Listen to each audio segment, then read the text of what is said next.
ठीक है। एक्टिविटी 12.3 में आपको बताया है कि एक टेबल लेना है, उसकी सरफेस है, उसमें फ्रिक्शन ज्यादा नहीं होना चाहिए, प्लानर होनी चाहिए, और दूसरा एक पीस लेना है, वुडन पीस या तो प्लास्टिक का पीस।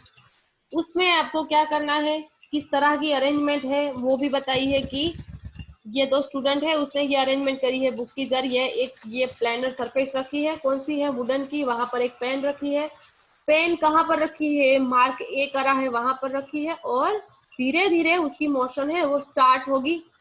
और मान लो ये लास्ट में रेस्ट कंडीशन में यहाँ पर आ जाती है, ठीक है, रेस्ट कंडीशन में आ जाती है। उसके बाद बोला गया है कि कोई क्लॉथ ले लो, नोट डाउन द डिस्टेंस, और now spread a piece of a cloth over the table.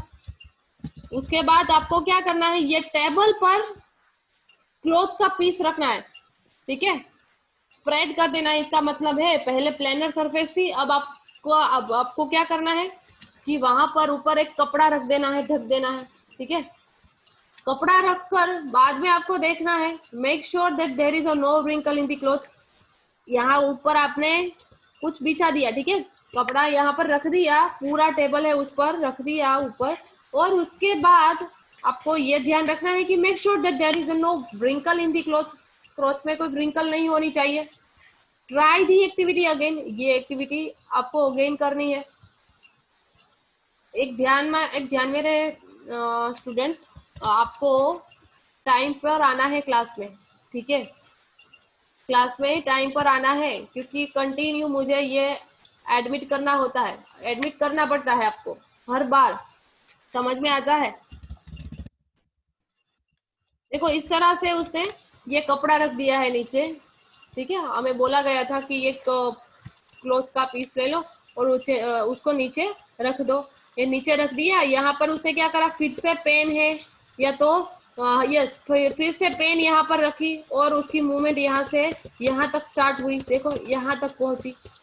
तो पहले पहले वो यहाँ पर पहुंची है, देखो, और उसके बाद कपड़ा रख दिया तो वो यहाँ पर पहुंची है। इसका मतलब क्या है? मैम कपड़ा है ना स्मूथ नहीं होता इसलिए। क्या असल में होता क्या है अंदर?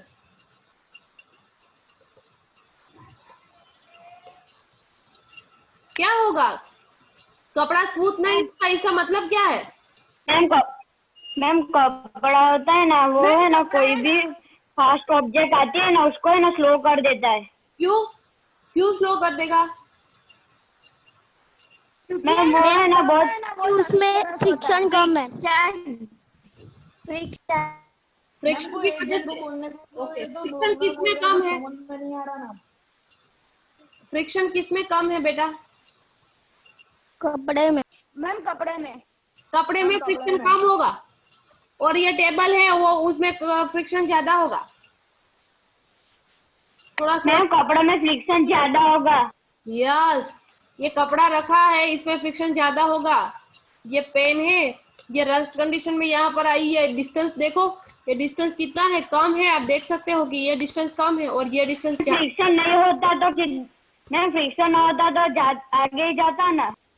यस, फ्रिक्शन नहीं होता तो आगे जाता, पर यहाँ पर फ्रिक्शन लग रहा है, कपड़ा रख दिया है, तो ऑब्वियस है, हम वैसे भी इमेजिन कर कर भी बता सकते हैं, पर ये प्रैक्टिकली आपको बताया है।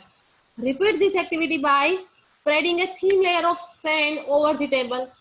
ये एक्टिविटी फिर से आपको रिपीट करनी है। कैसे रिपीट करोगे?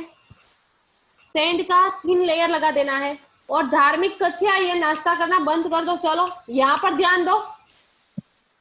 स्टार्टिंग से मैं देख रही हूँ आपका ये कंटिन्यू चालू है, और अपना कैमरा ऑन रखना। Maintain the same slope through out the activity. Same slope का मतलब क्या है? ये वुडन प्लेट लगाई है, या तो प्लास्टिक की प्लेट मान लो, यहाँ पर आप वुडन देख रहे हो, ठीक है, ये वाली प्लेट है, ये स्लोप हमें मेंटेन रखना है, ठीक है, ये हमें मेंटेन रखना है। यहाँ पर हम पेन को नीचे मूव करने के लिए छोड़ देते हैं, उसके बाद उसकी स्पीड है वो हम देखते हैं कि कितना डिस्टेंस वो कट करती है और कितने टाइम में वो वहां पर पहुंचती है, ठीक है, ये सारा हम स्टडी करते हैं। ये एक्टिविटी 12 पॉइंट कौन सी थी? 12.3 हो गई।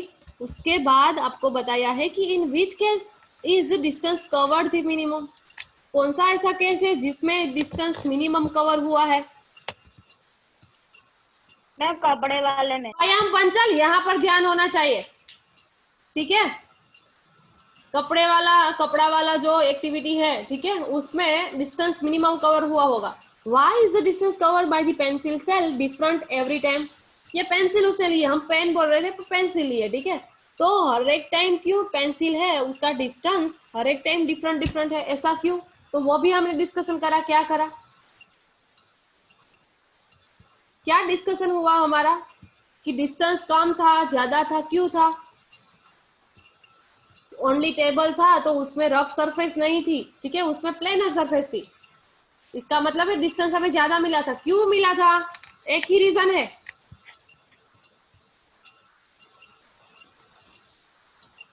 एक ही रीजन है, डिस्टेंस कम ज्यादा मिल रहा है। कपड़ा बिछा दिया तो डिस्टेंस हमें कम मिला, मुझे आंसर भी मिल गया। अब फिर से नहीं आता किसी को?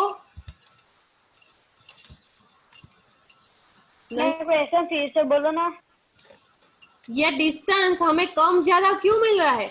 ये पेंसिल है, ठीक है, ये पेंसिल है, यहाँ का डिस्टेंस है ये ज्यादा है और यहाँ का कम है, ये क्यों है? ये ऑलरेडी हमने डिस्कस कर लिया है, अब भी आपने आंसर भी दे दिया है, ठीक है। फिर से मैं ये पूछ रही हूँ कि डिस्टेंस हमें यहाँ पर क्यों ज्यादा मिला और मैम यहाँ कपड़ा होता है, मैम कपड़े में फ्रिक्शन बहुत ज्यादा होता है ना, इसलिए। यस, कपड़ा रखा है वहां पर फ्रिक्शन ज्यादा लगेगा, तो ये डिस्टेंस इसलिए हमें कम मिला। ये तो हमने डिस्कस कर लिया, क्योंकि पीछे आपको क्वेश्चन पूछा है, मैंने तीसरी बार वही मैंने क्वेश्चन पूछा, ठीक है, कोई क्वेश्चन डिफरेंट नहीं है, वही क्वेश्चन पूछा कि ये डिस्टेंस कम ज्यादा क्यों है, ठीक है। Does the distance covered depends on the nature of the surface on which the cell moves? अब क्या ये डिस्टेंस है वो डिपेंड्स करता है, सरफेस है उस पर डिपेंड्स करता है डिस्टेंस? पूछा Yes, ma'am. यस और no? Yes. Yes, ma'am. Yes, very good. Could the smoothness of the surface of the cell also affect the distance traveled by it? ये क्वेश्चन का आंसर कोई देगा कि ये स्मूथनेस है, सरफेस की स्मूथनेस है, कोई भी सेल यानी कि पेंसिल ले लो, तो वो भी क्या इफेक्ट करती है, ट्रैवलिंग पर इफेक्ट करती है? यस और नो? एक ही बात है। स्मूथ सरफेस होगी ना तो सबसे ज्यादा ट्रैवलिंग करेगा। यस, स्मूथ सरफेस होगी तो सबसे ज्यादा ट्रैवलिंग होगा। Friction is caused by the irregularities on the two surface in contact, ठीक है। फ्रिक्शन है वो कब जनरेट होता है, कब आता है? तो दो सरफेस है, दोनों में से कोई एक सरफेस है वो रफ सरफेस होगी, इरेगुलरिटी होगी उस पे, तो वो जनरेट होगा। Friction is caused by the irregularity on the two surface in contact, दो सरफेस एक दूसरे के कांटेक्ट में आते हैं तो दोनों में से कोई एक की इरेगुलरिटी होगी तो उसकी वजह से फ्रिक्शन लगता है। Even though surface which appear very smooth have a large number of minor irregularity on them. कोई सरफेस हमें स्मूथ दिखाई दे रही है, ठीक है, ये यहाँ पे लिखा है वेरी स्मूथ, कोई सरफेस हमें स्मूथ दिखाई दे रही है, इसका मतलब है इसमें इरेगुलरिटी तो होगी पर आपको देखने को नहीं मिलेगी, ठीक है, स्मॉलर अमाउंट में होगी, भले ही वो स्मूथ है। आपने ये बताया कि मैडम ये टेबल है उसकी सरफेस है ये प्लानर है, सरफेस है वो स्मूथ है पर हम वो देख नहीं सकते, पर उसका डिस्टेंस तो काफी ज्यादा दूर जाना चाहिए था ना। ये पेंसिल है, टेबल ठीक है, चलो यहाँ तक है, टेबल मान लो कि ये टेबल यहाँ तक था, टेबल अगर इतना लंबा होता तो भी पेंसिल इतना डिस्टेंस कट करती है, क्यों? क्योंकि ये डिपेंड्स करती है पेंसिल पर भी, ठीक है। ऊपर से हमने यहाँ से पेंसिल रखी है, ठीक है, उसको कोई हमने फोर्स नहीं दिया है, ओनली जस्ट हमने पुट आउट करा है, ठीक है, यहाँ पर रखी है और उसने उसकी मूवमेंट स्टार्ट करी है उसके बाद, और यहाँ आकर रुक जाती है, रेस्ट कंडीशन में आ जाती है। ऐसा क्यों? क्योंकि ये टेबल भी टेबल की जो सरफेस है वो भी इतनी स्मूथ नहीं होती, वो हम देख नहीं सकते, माइनर अमाउंट पे मैम थोड़ी सी रफ होती है। यस, थोड़ी सी रफ होगी, उसमें भी थोड़ी सी इरेगुलरिटीज होगी। ओके, तो वो थोड़ा आपको डिटेल में बताया है। Irregularity on the two surface lock into one another. अगर दो सरफेस है, दोनों में थोड़ी थोड़ी इरेगुलरिटी होगी तो वो सरफेस है वो एक दूसरे को लॉक कर देते हैं। ठीक है, लॉक कर देते इसका मतलब है कि स्पीड जितनी होनी चाहिए वो रहती नहीं है, डिस्टेंस जितना होना चाहिए उतना नहीं रहता, वो कम डिस्टेंस कट करके रेस्ट कंडीशन में आ जाता है। When we attempt to move any surface, we have to apply a force to overcome interlocking. On rough surface, there are a larger number of irregularities, so the force of friction is greater if a rough surface is involved. अब force of friction क्या है? Friction की वजह से जो force लगता है वो फोर्स ऑफ फ्रिक्शन है। कोई सरफेस ऐसी है जिसमें इरेगुलरिटी ज्यादा है, जिसमें इरेगुलरिटी ज्यादा होगी तो उसमें फोर्स ऑफ फ्रिक्शन है वो ज्यादा होगा। क्यों? फ्रिक्शन उसमें ज्यादा लगेगा। ठीक है, फ्रिक्शन उसमें ज्यादा लगेगा तो इसका मतलब है फोर्स ऑफ फ्रिक्शन है वो ज्यादा रहेगा।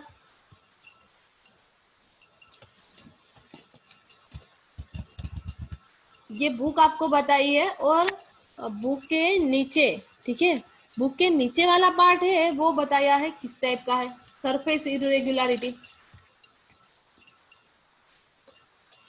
ये वाला पार्ट है, ये लास्ट वाला पार्ट आई थिंक आपको बताया है। ये स्मॉल पोर्शन ले लिया है यहाँ का, ठीक है, टेबल की एज वाला पोर्शन है, ये ब्राउन वाला पोर्शन ले लिया है और बताया है कि ये सरफेस है ये रफ है compare to this surface. Inner वाली सरफेस है उसकी कंपेयर में ये रफ है। ये इरेगुलरिटी बताइए कि इसमें इरेगुलरिटी ज्यादा है इसमें कम है। ये बुक यहाँ पर क्यों रखी है मैं भी नेक्स्ट आपको बताया होगा, देखते हैं क्या बताया है इसमें और कोई आपको डिटेल में दिया है कि नहीं वो देखते हैं। We see that the friction is caused by the interlocking of irregularity in the two surface. ये हमने देख लिया कि दो सरफेस है, ठीक है, एक दूसरे के कांटेक्ट में है और दोनों में इरेगुलरिटी है तो वो दोनों एक दूसरे को लॉक कर देता है। मीन्स थोड़ा टाइम दोनों की मूवमेंट, मीन्स एक स्टेबल कंडीशन में है तो दूसरा जो ऑब्जेक्ट है उसकी मूवमेंट थोड़ी होगी, पर जब फाइनली उसकी कैपेसिटी है वो कम हो जाती है, ठीक है, मूवमेंट उसकी कम हो जाती है फ्रिक्शन की वजह से, तब वो रेस्ट कंडीशन में आ जाएगी। It is obvious that the force of friction will increase if the two surfaces are pressed harder. अब force of friction कब increase होगा? Force of friction कब increase होगा? तो दो सरफेस है उसको हम हार्डली प्रेस करें तब फोर्स ज्यादा लगेगा। ये किसी को थोड़ा सा भी पता चलता है इसमें कि फोर्स ऑफ फ्रिक्शन है वो कब इंक्रीज होगा? किसी के पास कोई एग्जांपल है? अगर नहीं है तो थोड़ा देख लेते हैं आगे। You can experience it by dragging a mat when nobody is sitting on it. अब मैट क्या है? कोई एक पोर्शन है टेबल वाला, ठीक है, कोई उस पर बैठा नहीं है तब आपको क्या करना है? उसको हटाना है, उसको थोड़ा प्रेशर देना है, फोर्स देना है। And when a person is sitting on it, और दूसरी बार आपको ट्राई करनी है जब कोई पर्सन उस पर बैठा है, ठीक है, दो बार आपको ट्राई करनी है तो किसमें आपको ज्यादा फोर्स देना पड़ेगा? जब पर्सन बैठा होगा ना तब। यस, पर्सन बैठा होगा तब। क्यों? क्योंकि पर्सन है उसका वेट तो कोई होगा और उसमें आपको ज्यादा फोर्स देना पड़ता है। ये तो हमने फोर्स वाला चैप्टर है उसमें भी देख लिया था, ठीक है, फोर्स वाला जब टॉपिक आया था तब भी देख लिया था कि फोर्स हमें किसमें ज्यादा देना होता है। पर यहाँ पर फ्रिक्शन की बात है, पर्सन बैठा है इसका मतलब है फ्रिक्शन भी बढ़ जाएगा। क्यों? क्योंकि उसका वेट भी ओवरऑल बढ़ गया है, ठीक है, इतना वेट उसका है, इसका मतलब है फ्रिक्शन भी ज्यादा होगा, उसका फ्रिक्शन अपने आप बढ़ जाता है, ठीक है। Recall your experience when last time you moved a heavy box from one place to another. आपने लास्ट टाइम हमने ये डिस्कस करा था कि कोई हैवी बॉक्स है उसको आप हटाओ, हैवी बॉक्स है उसको आप एक अकेले ट्राई करोगे तो क्या उसमें फोर्स लग सकता है कि नहीं, ठीक है, पर दो तीन स्टूडेंट या तो आपकी फ्रेंड की हेल्प लो तो ये बॉक्स अगर इतना हेवी है तो आपके फ्रेंड्स की भी आपको जरूरत पड़ेगी. It is obvious that the force of friction will increase if the two surfaces are pressed harder. ये तो हो गया. Okay. Recall your experience when last time. If you have no such experience, get that experience now. आपको कोई ऐसा experience नहीं है तो आपको इस टाइप का एक्सपीरियंस करना चाहिए अभी. ठीक है. घर पे थोड़ी ऐसी ट्राई करना, पर इतनी ज्यादा मत करना कि मम्मी आपको डांटे. ठीक है, इस टाइप की नहीं, पर थोड़ी ट्राई करना कि क्या इसमें फ्रिक्शन लगता है. जैसे टेबल वाली एक्टिविटी हमने देखी, किसमें कितना फ्रिक्शन लगता है और क्यों ये डिस्टेंस इसने कम कर रहा. ठीक है, किसकी मूवमेंट ज्यादा है, क्यों ज्यादा उसकी है. तो ये आप लिख सकते हो. What is easier to move the box from rest और to move it when it is already in motion. अब आपको बोला है कि आप कोई स्टेबल कंडीशन में बॉक्स है, ठीक है, रेस्ट कंडीशन में बॉक्स है, उसको मूव करना है तो उसमें आपको ज्यादा फोर्स देना पड़ेगा. या तो कोई मूविंग ऑब्जेक्ट है उसको आप साथ में, मूविंग ऑब्जेक्ट है, टेबल अगर मूव कर रहा होता और आप फोर्स दे रहे हो तो उसमें ज्यादा फोर्स देना पड़ेगा. नो में नहीं देना पड़ेगा, इसमें ज्यादा नहीं देना पड़ेगा. क्यों? क्योंकि वो तो ऑलरेडी मूवेबल कंडीशन में है. इसका मतलब है कि मान लो आपका फ्रेंड है, वो बॉक्स को फोर्स दे रहा है, ठीक है, और आप वहां पर खड़े हो, पर वो थोड़ा फोर्स दे रहा है. इसका मतलब उसको कोई फोर्स लग रहा है बॉक्स को, पर आप उसको हेल्प करते हो. इसका मतलब है बॉक्स है वो थोड़ा मूवेबल कंडीशन में तो था, आपका फ्रेंड है वो फोर्स दे रहा था, पर आपने उसको हेल्प करी और वो बॉक्स है उसकी मूवमेंट थोड़ी, उसकी स्पीड थोड़ी बढ़ गई. क्यों? क्योंकि आपने हेल्प करी है. ठीक है, फोर्स ज्यादा मिला है.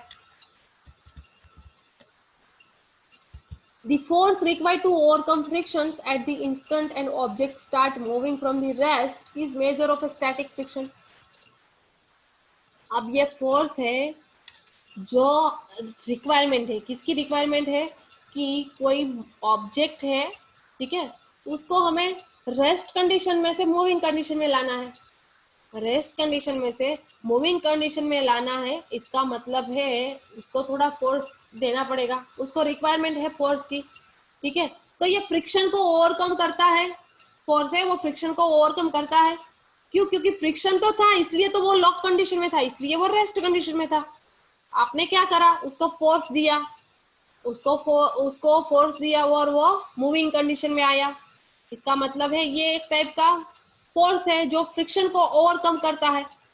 ठीक है, तो इसको हम बोल सकते हैं कि ये स्टैटिक फ्रिक्शन है. ये मेजर हम मूविंग, उसको मूविंग कंडीशन में लाते हैं. इसका मतलब है स्टैटिक फ्रिक्शन हम मेजर कर सकते हैं कि फ्रिक्शन पहले कितना था और मूविंग कंडीशन में आता है जितना हम फोर्स देते हैं उतना वो मूविंग कंडीशन में आएगा. इसका मतलब है स्टैटिक फ्रिक्शन हम मेजर कर सकते हैं. On the other hand, the force required to keep the object moving with the same speed is a measure of sliding friction. अब ये क्या बोला है आपको पता चला है इसमें? सेकेंड हैंड आपको क्या बोला है कि force is required to keep the object moving with the same speed is a measure of a sliding friction. Yes or no? ये स्लाइडिंग फ्रिक्शन और फिर से बोलो ना. आपको ये बताया है कि ऑन दी अदर हैंड, एक तो आपको पता चला कि भाई रेस्ट कंडीशन में बॉक्स था, आपने फोर्स दिया और वो फ्रिक्शन को ओवरकम करके बॉक्स है उसकी मूवमेंट थोड़ी थोड़ी होने लगी, वो मूविंग कंडीशन में आया. ओके, ये इस तरह से हम स्टैटिक फ्रिक्शन है वो मेजर कर सकते हैं. आपको ऐसा बताया. ठीक है, ये फर्स्ट सेंटेंस हुआ. सेकेंड सेंटेंस में आपको बोला गया कि other hand the force required to keep the object moving with the same speed is a measure of a sliding friction. ये स्लाइडिंग फ्रिक्शन भी मेजर करता है. तो ये थोड़ा डिफिकल्ट है. आई थिंक, मुझे लग रहा है डायरेक्ट आपका आंसर नहीं मिल रहा है. इसका मतलब है थोड़ा डिफिकल्ट है. पर एक बात ध्यान में रखना, याद रख लेना कि कोई ऑब्जेक्ट रेस्ट कंडीशन में उसको मूविंग कंडीशन में लाते हैं तो वो स्टैटिक फ्रिक्शन उससे हम मेजर कर सकते हैं। और स्लाइडिंग फ्रिक्शन क्या है, वही है, उसमें कोई डिफरेंट नहीं है। स्टैटिक फ्रिक्शन का मतलब है वो रेस्ट कंडीशन में से मूविंग कंडीशन में आया, और जो मूविंग कंडीशन वाला है, ठीक है, उसमें हम फ्रिक्शन मेजर करते हैं, वो स्लाइडिंग फ्रिक्शन है। मूविंग कंडीशन में है, ठीक है, ऑलरेडी वो मूविंग कंडीशन में है और उसमें हम फ्रिक्शन मेजर करते हैं। अभी तक ये सम नहीं आए हैं इसलिए ज्यादा नहीं पता चलेगा, पर मूविंग कंडीशन में है इसका मतलब है थोड़ा थोड़ा स्लाइड हो रहा है, ठीक है, थोड़ा थोड़ा slide bye slide means one by one उसकी मूवमेंट थोड़ी चेंज होती जाएगी, फोर्स उसको मिल रहा है, तो उसको स्लाइडिंग फ्रिक्शन बोलते हैं। स्लाइडिंग फ्रिक्शन हम मेजर कर सकते हैं अगर कोई ऑब्जेक्ट मूविंग कंडीशन में है तो, ठीक है। स्टैटिक फ्रिक्शन किसको बोलते हैं कि कोई ऑब्जेक्ट रेस्ट कंडीशन में है, फोर्स को ओवरकम करके उसकी मूवमेंट स्टार्ट हुई है, तो वो स्टैटिक फ्रिक्शन है, ठीक है, वो स्टैटिक फ्रिक्शन है। अब समझ में आया, समझ में आया कि नहीं? यस और नो? Yes ma'am. समझ में आया ना सबको? प्रॉब्लम नहीं है ना? देखो ये इतना डिफिकल्ट। मैम एक बार रिपीट करो ना। हाँ ओके, ये टेबल है, मान लो ये टेबल है, पहले ये स्टेबल कंडीशन में है, ठीक है, पहले वो रेस्ट कंडीशन में है। आपने क्या करा, उसको फोर्स लगाया, ठीक है, उसको कोई एनर्जी मिली, तो वो क्या हुआ, उसकी मूवमेंट स्टार्ट हो गई। मूवमेंट स्टार्ट हो गई, पर ये कंडीशन कौन सी थी, पहले वो रेस्ट कंडीशन में था, उसके बाद वो कौन सी कंडीशन में आया, मूविंग कंडीशन में आया। तो उसने एक टाइप का फ्रिक्शन, पहले तो ये लॉक कंडीशन में था, पहले लॉक कंडीशन में क्यों था, क्योंकि वो स्टेबल कंडीशन, उसको कोई फोर्स नहीं मिल रहा था, वो फ्रिक्शन ओवरकम करके उसकी मूवमेंट स्टार्ट हो गई। क्यों, क्योंकि फोर्स दिया गया उसको, ठीक है, उसको फोर्स दिया गया। तो जब ये स्टेबल ऑब्जेक्ट है वो मूविंग कंडीशन में आता है, तो ये वाली कंडीशन है, इसमें हम स्टैटिक फ्रिक्शन मेजर कर सकते हैं। स्टेबल कंडीशन में से मूविंग कंडीशन में ऑब्जेक्ट जाता है तो उसी टाइम हम स्टैटिक फ्रिक्शन मेजर कर सकते हैं। उसकी कोई फॉर्मूला दी नहीं, पर ये स्टैटिक फ्रिक्शन है। जब स्टेबल कंडीशन में से मूविंग कंडीशन में ऑब्जेक्ट आता है, फ्रिक्शन को ओवरकम करके वो मूविंग कंडीशन में आता है, तो उसको हम, उस दौरान हम स्टैटिक फ्रिक्शन है वो मेजर कर सकते हैं, ठीक है। पर मान लो कि अब ये मूविंग कंडीशन में तो आ गया है, ठीक है, ये मूविंग कंडीशन में आ गया है, कंटिन्यूअस उसकी मूवमेंट है, वो चालू है, ठीक है, मूवमेंट उसकी चालू है, उस दौरान हम क्या मेजर कर सकते हैं, तो उस दौरान हम स्लाइडिंग फ्रिक्शन मेजर कर सकते हैं। क्यों, क्योंकि उसकी मूवमेंट है वो तो चालू है, वो कोई स्टेबल नहीं है। स्टेबल तो यहाँ था, जब स्टेबल था और वो मूविंग कंडीशन में आया, तब हमने बोला कि वो फ्रिक्शन ओवरकम करके मूविंग कंडीशन में आया है, तब हम स्टैटिक फ्रिक्शन उसका मेजर कर सकते हैं, ठीक है। और जब वो कंटिन्यूसली मूविंग कंडीशन में है, तब उसका हम स्लाइडिंग फ्रिक्शन मेजर कर सकते हैं, ठीक है। ये दोनों अलग अलग, थोड़ा अलग है कि रेस्ट कंडीशन में से मूविंग कंडीशन में आया और मूविंग कंडीशन में से कंटिन्यूस मूविंग कंडीशन में रहता है, कंटिन्यूस आप फोर्स देते हो, ठीक है, तो आप स्लाइडिंग फ्रिक्शन उसका मेजर कर सकते हो। समझ में आया अब? यस और नो? यस मैम, पता चल गया। पता चल गया, very good. Yes ma'am. Okay, when the box start sliding, अब कोई प्रेजेंट लेकर मुझे भेज दो बेटा।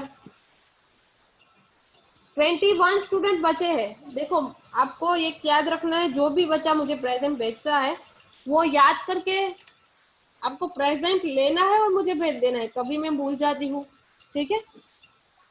कौन ले लेगा आज प्रेजेंट? स्वयं पंचाल। स्वयं पंचाल लेगा? हाँ तो स्वयं तुम ले लो बेटा। और अपना कैमरा क्यों ऑफ कर देते हो, चालू रखना। जो ऑफ कर देता है उसको बोलती हूँ, ठीक है, उसको बोल रही हूँ चालू रखना अपना camera. When the box starts sliding, the contact point on its surface do not get enough time to lock into the contact point on the floor. ये contact point क्या है भाई? contact point क्या है? contact point क्या है? क्या बोला है, कांटेक्ट पॉइंट है वो लॉक नहीं रहेगा। इसका मतलब है, मान लो आप रफ सरफेस से देख नहीं सकते हो कि ये ब्रॉड करके मैं आपको थोड़ा दिखा रही हूँ कि मान लो कि ये टेबल है, उसकी ब्रॉड सरफेस, थोड़ा ब्रॉड पार्ट में स्मॉल सा कोई पार्ट लेती हूँ, ये वाला स्मॉल सा पार्ट लेती हूँ और आपको थोड़ा ब्रॉड करके बता दी हूँ कि मान लो कि इस टाइप की सरफेस होगी टेबल की, और वो लॉक है। किससे लॉक है, तो नीचे हमारी ये ग्राउंड वाली सरफेस है उससे लॉक है। क्यों लॉक है, उसको कोई फोर्स नहीं मिल रहा है। पर क्या होगा, जब उसको फोर्स मिलेगा तब वो धीरे धीरे चालू होगा, स्लाइडिंग कंडीशन में वो आएगा। कांटेक्ट पॉइंट किसको बोलते हैं, ये फिक्स है, इसके साथ ये लॉक हो गई है, सरफेस है वो लॉक हो गई है, मीन्स वो फिक्स हो गई है। Do not get enough time to lock into the contact point on the floor. So the sliding friction is slightly smaller than the static friction. Sliding friction है वो थोड़ा सा स्मॉलर होगा कंपेयर टू स्टैटिक फ्रिक्शन से। वो तो obvious है ना, स्टार्टिंग में आपको क्या करना पड़ता है, ज्यादा फोर्स देना पड़ता है जब रेस्ट कंडीशन में होता है, उसके बाद मूविंग कंडीशन में है तो आपको कम फोर्स देना पड़ता है।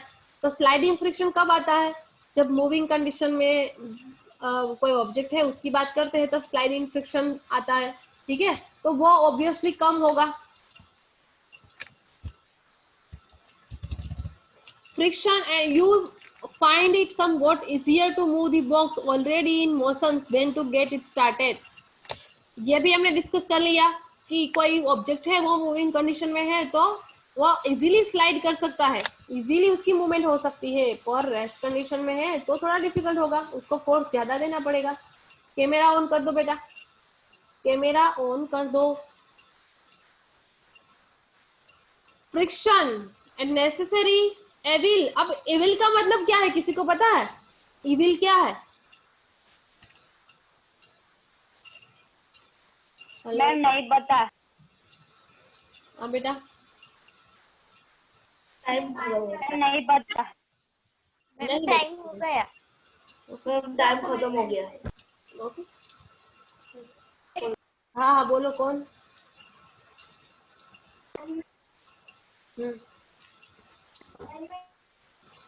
मैम टाइम खत्म हो गया।